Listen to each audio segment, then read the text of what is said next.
గౌరవ అధికారులు పాత్రికేయులందరికీ కూడా పేరు పేరున నమస్కారం. జూన్ 6వ తేదీ నాడు గౌరవ ముఖ్యమంత్రి ప్రజా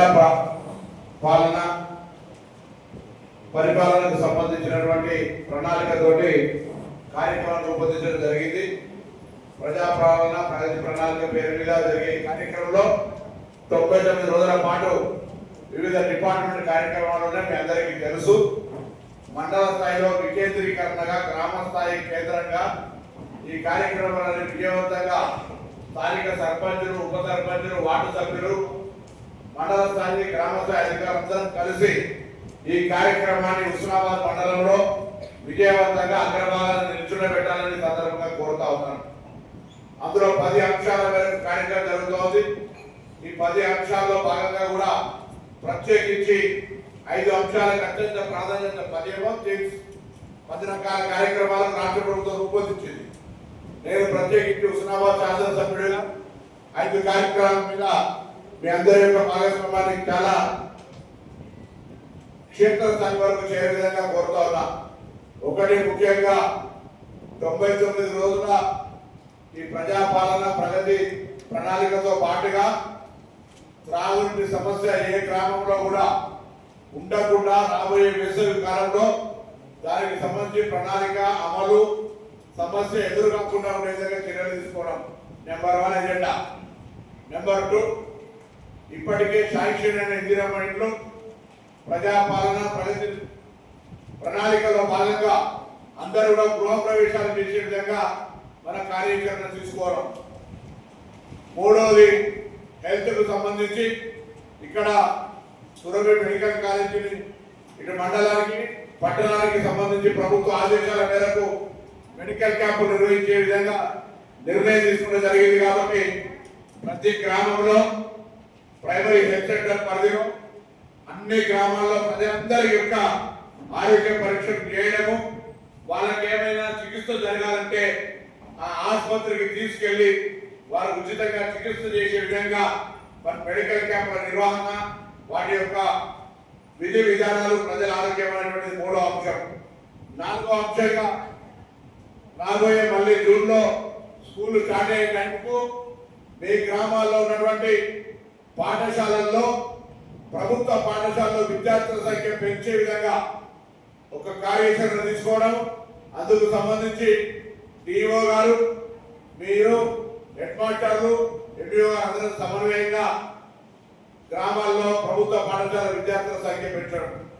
ఏదైనా గ్రామంలో ముందుకొచ్చి 100% ఒక పిల్లవాడు కూడా బయటికి పోకుండా ఆ గ్రామ ప్రభుత్వ పాఠశాలలో చదివిగలిగితే ఆ గ్రామంలో ప్రజాప్రతినిధి ఏ కార్యక్రమం ఆ కార్యక్రమం చేయడానికి సిద్ధంగా ఉన్నాం. అభివృద్ధి విషయంలో మీరు ఆ పాఠశాల అప్డేట్స్ దాని రూపురేఖలు మార్చి అధ్యాపకులందరినీ సక్రమంగా పనిచేసే విధంగా మోటివేషన్ చేసి పిల్లల తల్లిదండ్రులను కన్విన్స్ చేసి ఆ పాఠశాల యొక్క సంఖ్యను పెంచినట్టయితే వాళ్ళకి అన్ని రకాల గ్రామ అభివృద్ధికి పూర్తిగా సహకరిస్తారు. ఈ 4 ప్రధాన అంశాలు: 1 త్రాగునీరు, 2 వైద్యము, 3 ఇందిరమ్మ ఇల్లు, 4 పిల్లల బడికి సంబంధించి, ఇది కాక మరి 99 రోజులకు సంబంధించినటువంటి ప్రణాళిక కార్యక్రమం కూడా. ఈ 99 రోజుల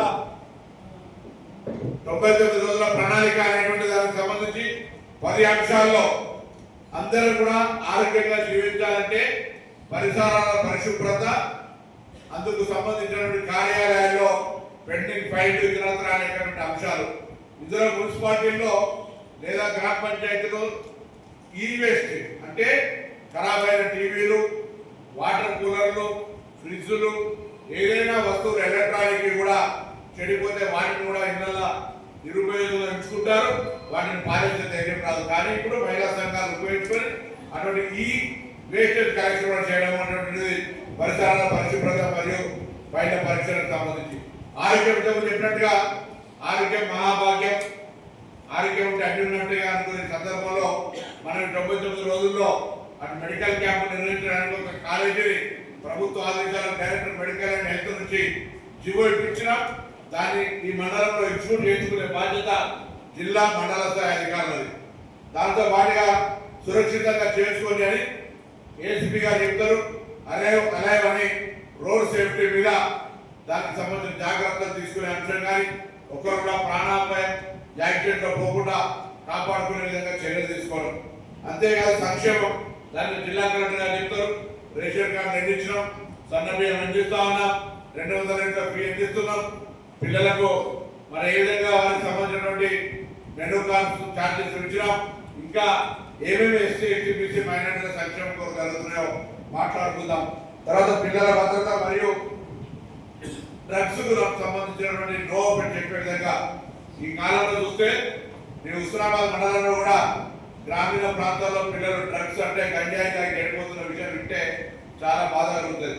ఇది నివారించాలని దయచేసి సర్పంచులందరూ సహకరించాలి, ఉప సర్పంచులు సహకరించాలి, గ్రామ కార్యదర్శులు కానీ గ్రామ పరిపాలన అధికారులు ముఖ్యంగా పోలీస్ శాఖ ఇటువంటి రవాణా చేసే వాళ్ళ మీద కఠిన చర్యలు తీసుకొని ఈగల్ ఫోర్స్ ఏదైతే మీరు స్టేట్ లెవెల్ కాన్స్టిట్యూట్ చేసుకున్నారో దాని ప్రకారంగా మండలంలో ఎక్కడ కూడా గంజాయి మాదక ద్రవ్యాల క్రయ విక్రయాలు లేకుండా తగిన చర్యలు తీసుకోవాలని సందర్భంగా నేను కోరుతా ఉన్నా.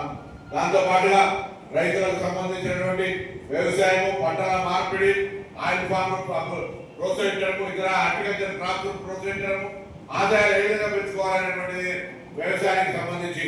అదేవిధంగా విద్య ఇంతకుముందు చెప్పుకున్నాం. విద్య ఇటీవల సర్వే రాష్ట్ర వ్యాప్తంగా జరిగితే ఉన్నత స్థానానికి ఎదిగిన వాళ్ళందరూ కూడా వాళ్ళ కులముతోటో మతముతోటో డబ్బుతోటో భూమితోటో రాలే, వాళ్ళు విద్యావంతులు అవ్వడం వల్లనే వాళ్ళు ఎదగడానికి కారణమైంది అనేటువంటి సర్వేలో వచ్చింది. కాబట్టి విద్య అత్యంత ప్రాధాన్యమైనటువంటి అంశమైన మాట పనిచేస్తూ తర్వాత యువత మరియు క్రీడలు. నేను హుస్నాబాద్ మండలం ప్రతి గ్రామానికి ఒక క్రికెట్ కిట్ ఇచ్చినాం. ఇంకా రాబోయే కాలంలో ఆట వస్తువులను అనేకంగా ఇచ్చే ప్రయత్నం చేస్తాం. స్టేడియం కూడా ఇంకా అభివృద్ధి చేస్తా ఉన్నాం. కాబట్టి క్రీడలు మరియు వారికి సంబంధించిన అంశం మీద కూడా కొంత ప్రాధాన్యత ఇవ్వాల్సి. మహిళలకైతే ఉచిత బస్సు, ఇంధనపై క్యాంటీన్లు, వడ్డీ లేని రుణాలు, మహిళలకు బస్సులు ఓనర్షిప్, వాళ్ళ సాధికారికత కొరకు అనేక కార్యక్రమాలు జరుగుతూ ఉన్నాయి. ఆ మహిళల చైతన్యం కూడా చాలా ముఖ్యమైన మాట మనం చెప్తాం. దాని తర్వాత పర్యావరణం. మనం పర్యావరణానికి సంబంధించి ప్లాస్టిక్ నిషేధించుకోవడం లేదా వర్షాకాలంలో ప్లాంటేషన్ చేసుకోవడం, ఆరోగ్యం ఉండాలంటే పర్యావరణానికి సంబంధించినటువంటి ఇంపార్టెంట్ ఇష్యూ. అందుకే మనం మన నియోజకవర్గం రాష్ట్రంలోనే మొదటిసారిగా ప్రతి మహిళా సంఘం ద్వారా స్టీల్ బ్యాంక్ ఇచ్చుకున్నాం. వాటిని అక్కడక్కడ సరిగా వాడతలేరు. నేను గ్రామ సర్పంచులను కోరుతా ఉన్నా, మహిళా సంఘాలు యజమానులుగా వాళ్ళకే ఇచ్చి 13 రకాల వస్తువులు, 300 ప్లేట్లు లేదా పెద్ద సంఘం అయితే 400, అంతకంటే పెద్ద సంఘం అయితే 500 కిట్లు చొప్పున 13 రకాల వస్తువులు చెప్తారు పెట్టుకుంటే సాంబార్ బకెట్, అన్నం పగోడి దాకా అన్ని కూడా మనం ఇచ్చినాం. అవి వాడాలి. ఇంకా ప్లాస్టిక్ వాడే ప్రయత్నం చేస్తారు. ప్లాస్టిక్ మనం ఎప్పుడు కానీ సమాజంలో మంచిని ఏర్పడడానికి సామధాన భేద దండ ముందుగా సామరస్యంగా చెప్తున్నాం. అందుకు సంబంధించి ప్లేట్లు ఇచ్చడం, ఇది వాడితే మంచిదని చెప్తున్నాం. వినకపోతే కొంత తప్పకుండా దండోపాయంగా కొంత పెనాల్టీ చేస్తే వాళ్ళు కొంత అది వాడకం అలవాటు అవుతుంది. వాళ్ళ ఆరోగ్యం కొరకే నాకు దాని మీద పెనాల్టీని అనే అంశం కాదు. 540 హోటళ్ళలో టీ క్లాస్ ఇచ్చడం, అవి కూడా వాడకపోతే పొరపాటు అవుతుంది. కాబట్టి మేము ఈ గ్రామాల్లో అవి వాడిపోయాలని చెప్పి సందర్భంగా కోరుతూ మిగతా కార్యక్రమం అంతా జిల్లా కలెక్టర్ గారు నడుపుతారు. సర్పంచ్ గారికి అభిప్రాయాలు చెప్పండి.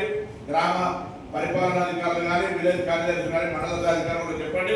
ముఖ్యంగా ఇప్పుడు రాబోయే వేసవి కాలంలో త్రాగునీరు సమస్య, వైద్యము, ఇందిరమ్మ ఇంట్లో, దాని తదుపరి ఎడ్యుకేషన్ సంబంధించి, తర్వాత 99 రోజుల ప్రణాళిక, ఇవి ప్రత్యేకమైన ఎజెండాగా ముందుకు పోదాం. మిగతా అంశాలన్నీ ఎప్పటికప్పుడు నన్ను మీరు కలవచ్చు, నేను మీరు కలుస్తా.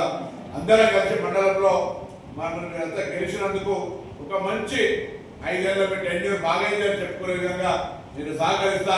మీరంతా కష్టపడడం సందర్భంగా నేను కోరుతూ కార్యాచరణ నడపాల్సిందా జిల్లా కలెక్టర్.